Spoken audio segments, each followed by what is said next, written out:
Welcome to Business Innovators Radio, featuring industry influencers and trendsetters sharing proven strategies to help you build a better life right now. Hello listeners, it's Dave here with another edition of Business Innovators Radio, and today we have one of the UK candidates for Police and Crime Commissioner for the county of Cumbria in the UK. Her name is Loraine Birchall, and she has quite an insight into policing because 3 members of her family have been involved with policing the county in the past. They have now all retired or left the police service. Loraine currently runs her own business, which is called Artemis Media, based in the south of Cumbria, and they provide consultancy services in influencer marketing, branding and positioning, and web hosting, design and development. Loraine is also a board member of South Lakes Housing. She's chair of Barrow-in-Furness Liberal Democrats. She's a local parish councillor, a local champion and activist in her community. Welcome, Loraine. Thank you, David. You're standing in Police and Crime Commissioner in the county of Cumbria in the elections in May. I'd like to ask you a few questions about that, if I may. First of all, what challenges do you see for policing in your own area? Well, David, there are considerable changes in how policing works across the county, and government cuts have been impacting on police effectiveness in local communities. This is exacerbated, I should say, in my county for 2 particular reasons. Firstly, the funding in future is going to be based on a static population of the county. Cumbria itself has the second smallest population in England, and this might not seem like much of a problem until you realise that we have a population explosion each year when the static population increases by 16 million. This increase is of course fueled by tourist season, and that season is continuing to extend annually throughout the year. The trouble with that is the government doesn't make any allowances for this massive increase in people and the demands that they put on policing and the other services in the county. There's literally no allowance for the local constabulary to cope with this. Secondly, while the static population number is one of the smallest in England, the actual geographical area of Cumbria is significantly different to other areas. It's mountainous and scattered with lakes. We have the 4th largest force area in the UK and have to police more miles of road than any other force. My question is, how will this be done when my local constabulary could lose a further 19 million from the budget by 2020? This brings many significant challenges in a world that's growing ever more dangerous, and that's highlighted by the Belgium attacks today. The government here seems to think there is a one-size-fits-all solution to policing and how it's funding. And while that might look great on paper and in a spreadsheet, it doesn't work in practice. All of this budget reduction is on top of existing cuts to police budgets, and it is having a serious impact. Wow, that's interesting. Quite a lot there, isn't there? That impacts on the way policing is carried out, particularly in rural areas. And with the cuts at the moment then, how is that affecting the policing that you have in your area? Is it affecting it in a serious way, or are there certain things that are taking a hit more than others? I think, if you listen to the rhetoric in the media, the police and the current Police and Crime Commissioner are keen to tell you that there is no impact on the front line. But let me put it this way. The situation has reached a stage now where police officers potentially can't arrest offenders in rural areas due to a lack of vehicles, for example, to get them securely from the point of arrest to the nearest police office. Officers on foot are having to rely on one vehicle in many areas to be able to get them around, and offenders to a custody office, and all of this is down to funding cuts. If you add to this the issues from gun crime, which in the UK is very small in comparison, and particularly compared to city areas, we've not been able to get to grips with sorting out firearms recording and policing. So, for example, lessons learned following the Derek Bird shootings, which were a horrendous incident in Cumbria in 2010. In the recent HMIC report, Michael Cunningham stated that firearms licensing arrangements in Cumbria are not sufficiently robust in some important respects. This means that public safety may be compromised and is a matter of concern. I'm also concerned about the high levels of sickness absence in Cumbria Police. In other organisations, it's usually symptomatic of low morale and a need for clear leadership. If we tackle this, it would save the force a massive amount each year, which could be spent on solving crimes, supporting victims, and paying for more officers on the beat to improve visible policing. It certainly seems to have quite a few issues there for you. I mean, somebody was telling me the other week, I live in Cumbria myself for the benefit of the listeners, and somebody I know was driving past a police station in Workington, and the car park in there was full of police cars, yet he didn't see any on the roads as he was driving past. Is that part of the problem that you've got? It could be.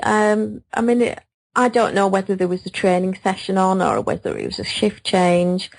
There could have been people there from other forces for some sort of strategic meeting. But from a public perception point of view, you drive past, and if there are 30 cars outside and no police on the beat, you start to wonder if they're just inside Dunkin' Donuts or whether there's anybody at work at all. Well, that's right. There's the old proverb, isn't there, that says that if people can't see what you're doing or you're not telling them what you're doing, they automatically assume you're doing nothing.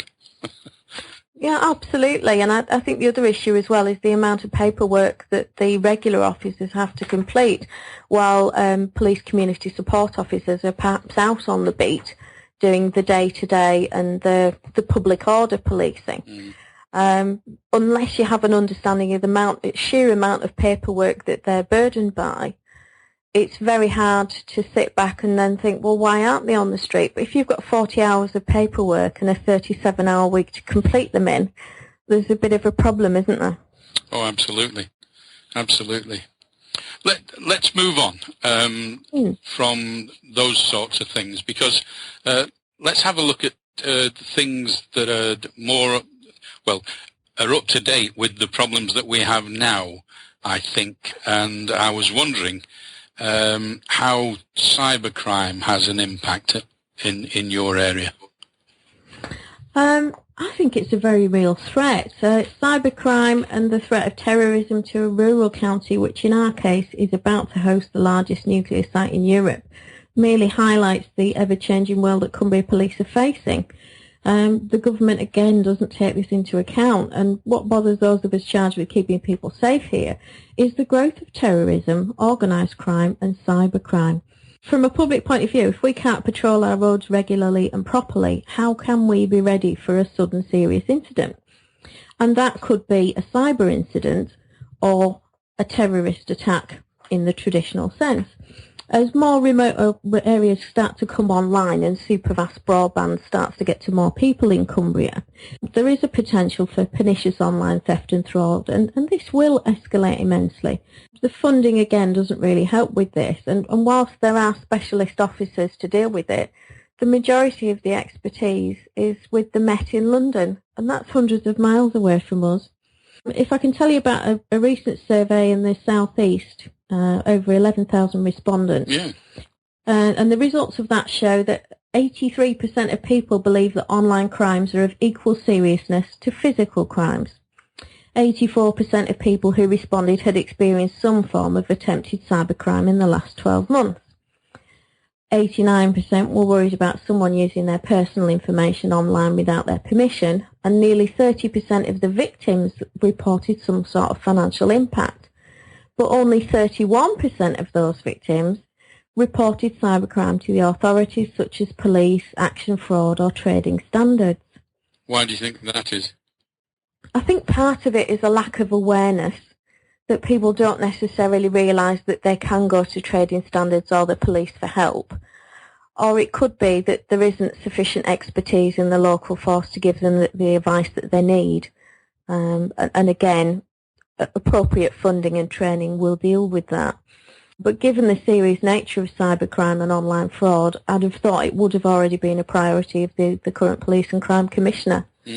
I would like to see a joint task force between the Cumbrian force, Lancashire, Cheshire and Merseyside for a joint approach to cybercrime and to share on expert resources, and perhaps using, companies like Google who have incredible experts that we could tap into.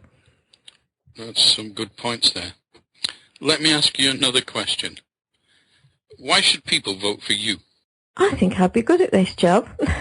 I have a reasonable understanding of the police itself, but more importantly, I have a solid background in strategic, project and operational management.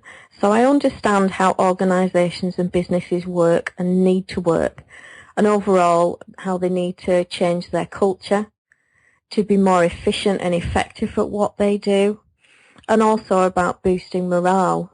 One of my biggest concerns is that sickness absence level. It's one of the highest in the country. Right. And that to me says that people really don't feel valued, that there's a sense that the work they do, that incredibly valuable work for the public. And if you take the example of the recent flooding in Cumbria in December and January, which was devastating to certain areas, the police are the first people to arrive, and they're always the last people to leave, and a long time after the cameras have gone. That's true. Yeah. Yeah, I mean, they need a strong voice to hold Cumbria Constabulary to account. Its leadership needs to be right. It needs to be strong, it needs to be clear, and it needs to be effective. And the Police and Crime Commissioner's role is one of oversight. So as PCC, I would want to have a strong handle on that and make sure that the direction they're following is what the people of Cumbria want, but also with a degree of common sense. And I don't want to turn it into a political match. I want it to be based on what the public need and what they feel they want to help them feel safe in their beds at night. That's good. Okay. Finally then, how can people get in touch with you if they want to have a chat with you about your ideas for policing or anything like that? I do have a website, which is lorrainebirchall.co.uk. I'm on email, lorraine.birchall@gmail.com. And there's a mobile number on my website, and you can email me or get in touch with me from there. And I'm also on Facebook. Oh, right. So you've got quite a bit of opportunity there for people to get in touch with you if they want. Absolutely. And if anybody wants to seek me out on Twitter, it's at Loraine Birchall on Twitter. Okay, that's great, Loraine. Thank you very much. And we wish you all the best in the upcoming elections. And have a great day. Thank you, David. It's been lovely to talk to you. Thanks for listening to Business Innovators Radio. To hear all episodes featuring leading industry influencers and trendsetters, visit us online at businessinnovatorsradio.com today.